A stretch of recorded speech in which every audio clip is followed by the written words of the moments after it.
আমানতকারীদের প্রতি যে আমাদের যে বাংলাদেশ ব্যাংকের যে কমিটমেন্ট ছিল, যে জিনিসটা অর্থাৎ যে আমরা যখন এই ৫টা ব্যাংককে নন ভায়াবল ঘোষণা করা হয়, যার প্রেক্ষিতে পরবর্তী কার্যক্রমগুলো গ্রহণ করা হয়েছে, বাংলাদেশ ব্যাংক থেকে অ্যাডমিনিস্ট্রেটর পাঠানো হয়েছে এবং তারপরেই কিন্তু প্রকৃত অর্থে আমরা কাজগুলো হিসাবায়নটা শুরু করা হয়েছে।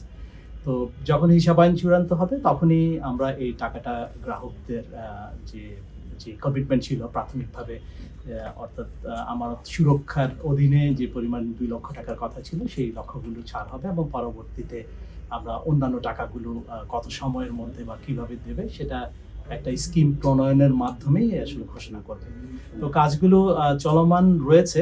আর যে বিষয়টা হচ্ছে, যেহেতু একটা হিসাবায়নের বিষয়, ব্যাংকগুলোর সাইজের মধ্যেও কিন্তু অনেক ভেরিয়েশন আছে, যে সবগুলো একই সাইজের ব্যাংক না, বিভিন্ন ব্যাংকের ডিপোজিটের প্যাটার্নগুলো ডিফারেন্ট। সুতরাং এখানে যেহেতু ইউনিফর্ম না এবং অনেকগুলো ব্যাংক একই সাথে কাজ করছে, আবার নিয়ম নীতিগুলো সবগুলো ব্যাংকের সাথে যাতে জাস্টিফাই হয় এবং সমভাবে যাতে সম নিয়মে যাতে দিতে পারে, সেই জন্য এই সময়টা আসলে একটু যাচ্ছে। সেটাকে আসলে গ্রাহকরা একটু যদি স্থিরভাবে এবং ধৈর্যের সাথে যদি তারা অপেক্ষা করে, তাহলে বাংলাদেশ ব্যাংকের দিক থেকে যে কমিটমেন্ট ছিল সেটা পূরণ করতে পারবে। কারণ আমরা স্পষ্টই বলেছি, যখন এই প্রক্রিয়া নেওয়া হয় তখনই বলা হয়েছে যে ডকুমেন্টটা রাইটস অফ দ্য ডিপোজিটার্স এটা থাকবে এবং continuity of the banking service, যে অন্যান্য সার্ভিসগুলো কিন্তু চলমান আছে। ব্যাংকটা এমন না যে আমরা একেবারে সব কিছু ক্লোজ করে হিসাবে বসি, তা না, এটা ব্যাংকিং কার্যক্রমও চলছে, একই সাথে ডিপোজিটারদের পাওনাগুলো কার কথা সেভাবে হিসাবে চলছে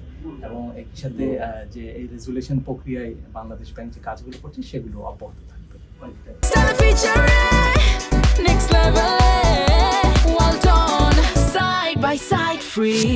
আমরা যে প্রক্রিয়ার মাধ্যমে এই ব্যাংকগুলোকে আমরা পুনর্গঠন করে একটা নতুন ব্যাংকে রূপান্তর, অর্থাৎ যেটাকে আমরা মার্জিং বলছি, সেটা একটা আইনের অধীনে হয়েছে এবং আইনটা আপনারা জানেন যে ব্যাংক রেজুলেশন অধ্যাদেশ ২০২৫ সেটা জারি করা হয়েছে এবং সেই আইনের যে নির্দেশনাগুলো আছে সেগুলো মেনেই কিন্তু বাংলাদেশ ব্যাংক প্রক্রিয়া শুরু করেছে। তার মধ্যে এই যে ব্যাংকগুলোর শেয়ারগুলো কিভাবে হিসাবায়ন হবে এবং শেয়ারগুলোকে পাবে কি পাবে না, বা ডিপোজিটারের বিষয়টা কিভাবে নিষ্পত্তি হবে, এগুলো এই যেটা হচ্ছে আমরা ব্যাংক রেজুলেশন অধ্যাদেশের মধ্যেই রয়েছে। তো আমরা প্রাথমিকভাবে যে কাজটা করেছে, ব্যাংক রেজুলেশন অধ্যাদেশের ৩৩ ধারায় যে নির্দেশনাটা আছে সেই পরিপালনের প্রক্রিয়াটা এখন চলমান আছে। তো আরেকটা হচ্ছে ডিপোজিটরের স্বার্থটা বাংলাদেশ ব্যাংক অবশ্যই দেখবে, কেন এটা আমানতকারীদের স্বার্থ দেখার দায়িত্ব কেন্দ্রীয় ব্যাংকের জন্য অনেক বেশি গুরুত্বপূর্ণ এবং সেই হিসাবেই কেন্দ্রীয় ব্যাংক কাজ করছে এবং এই কাজ করছে বলে আমরা, যে আপনারা জানেন যে ডিপোজিট ইন্স্যুরেন্সের যে লিমিটটা ছিল সেটা ছিল ১ লক্ষ টাকা, সেটাও প্রায় 90% মতো ডিপোজিটররা ইন টার্মস অফ ডিপোজিটর এটা কভার করে যায়। এখন সেটা ২ লক্ষ টাকায় উন্নীত করা হয়েছে। এটা কিন্তু এই প্রক্রিয়ার অংশ হিসেবে এটাকে বাড়িয়ে নেওয়া হয়েছে এবং এটাতে 96% ডিপোজিটর এটার মধ্যে কভার হয়ে যাবে।